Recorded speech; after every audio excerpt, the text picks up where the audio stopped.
सर्वांना रामकृष्ण हरी. तर आपण बघत आहोत की अधिक मास महात्म्य, जो अधिक मास आपला पुरुषोत्तम मास आहे त्याचं महात्म्य आपण बघत आहोत आणि त्याचं फलश्रुती काय आहे त्याचं जे निरूपण मी आपल्याला करणार आहे. तर अधिक मासाचा जन्म कसा झाला, म्हणजे अधिक मासाची उत्पत्ती कशी झाली याची एक छोटीशी कथा आहे, दृष्टांत आहे, तो मी आज आपणास सांगणार आहे. तर एकदा महान तपस्वी भगवान नारायण, जे की लोककल्याणाकरता तपश्चर्या करत होते. आता प्रत्येक तपस्वी साधू असेल, देव देवता असेल, यांनी जी तपश्चर्या केली ती लोककल्याणासाठीच केली, लोकहितासाठीच केली. जे संत होऊन गेले त्या संतांनी जे काही काव्य रचना केली, संत रचना केली, ग्रंथ रचना केली, अभंग रचना केली, ही जी आहे ती लोककल्याणाकरता केली, की आपल्या समाजाचं जे काय आहे त्यांचं हित व्हावं, त्यांना मोक्षाची प्राप्ती व्हावी. याच प्रकारे भगवान नारायण जे आहेत ते तपश्चर्या करत होते. कशासाठी? तर समाज कल्याणासाठी. तर तिथून नारद मुनींची स्वारी येऊ लागली. तर नारद मुनींनी भगवान नारायणांना प्रश्न केला की हे तपस्वी श्रेष्ठा, दरवर्षी फक्त 12च महिने असतात. नारद मुनींनी काय प्रश्न केला की दरवर्षी तर फक्त 12च महिने असतात, मग दर 3 वर्षांनी हा 13वा महिना कुठून येतो?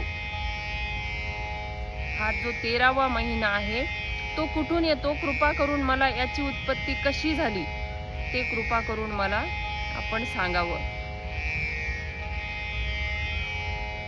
तेव्हा नारायणांनी काय केलं?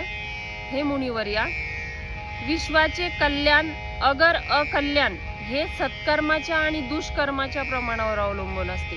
आता इथं विषय येतो आपलं सत्कर्म आणि दुष्कर्म. वास्तविक बघायला गेलं तर आपल्या कर्माचा हिशेब आपल्याला मिळत असतो. आपण जर चांगले कर्म केले तर आपलं आयुष्यामध्ये आपल्याला त्याचं फळही चांगलं मिळत असतं, आणि आपण जर वाईट कर्म केले तर त्याचं फळही आपल्याला वाईटच मिळत असतं, परंतु आपण त्याचा दोष भगवंताला देत असतो. वास्तविक बघायला गेलं तर संत जे होऊन गेले, आपले ज्ञानेश्वर माऊली असेल, संत तुकाराम असेल, अनेक आपले ग्रंथ आहेत जे महाराष्ट्राच्या पावनभूमीला लाभले.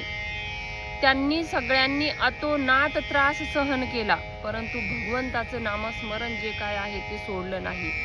आजकाल काय झालं, कलियुग आहे आणि दुष्कर्माचं प्रमाण खूप वाढलेलं आहे.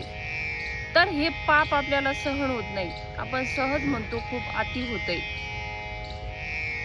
आणि अशी तक्रार जसं आपण सामान्य लोक करतो की हे जे कलियुगामध्ये म्हणा किंवा चालू युगामध्ये म्हणा, जे पाप चाललं आहे ते पाप जे आहे ते मला सहन होत नाही. एखादी चांगली व्यक्ती जर असेल, भगवंताचं मनन चिंतन करणारी, सत्कर्म करणारी व्यक्ती जर असेल, तर तिला या वाईट गोष्टी सहन होत नाही.